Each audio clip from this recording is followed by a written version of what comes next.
China is a pacing global threat not only to India or South China Sea nations, but to the world superpower America too.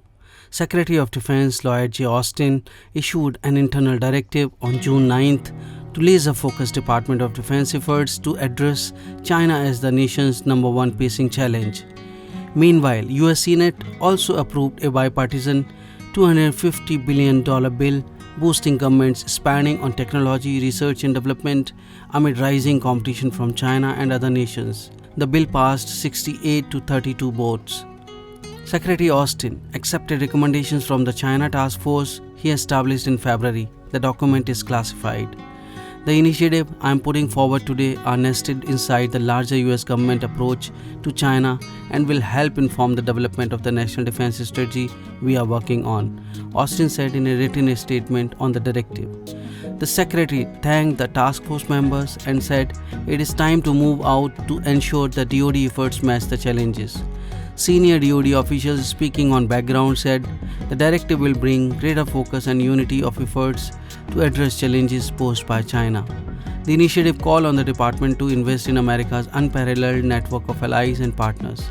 They also charted the need to bolster deterrence across the domains of warfare and look to accelerate the development of new optional concepts, a senior official said.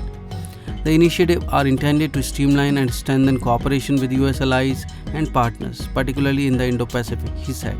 While the task force recommendations are focused on the department, they remain nested inside the interim national security strategic guidance and complement the multifaceted work on China policy of departments, agencies and White House, the official said. Moving forward, the result will be used to develop the national defense strategy and other reviews.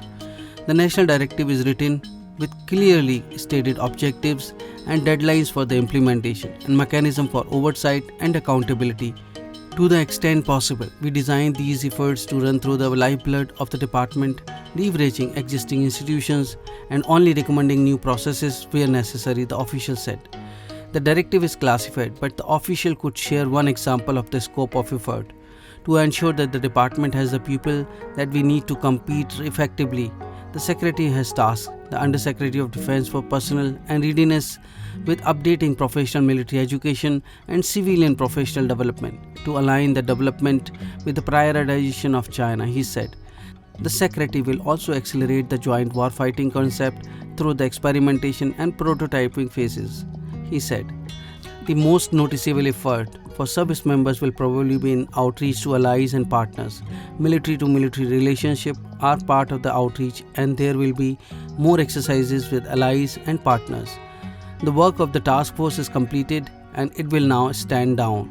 The growing realization that China's military exercises are nothing but its war preparedness, besides cyberspace technological advancements, substantiating US fears of China a pacing challenge to its national security. However, a significant military gap between US and Chinese military still remains. Thanks for watching. Jai Hind, Vande Mataram.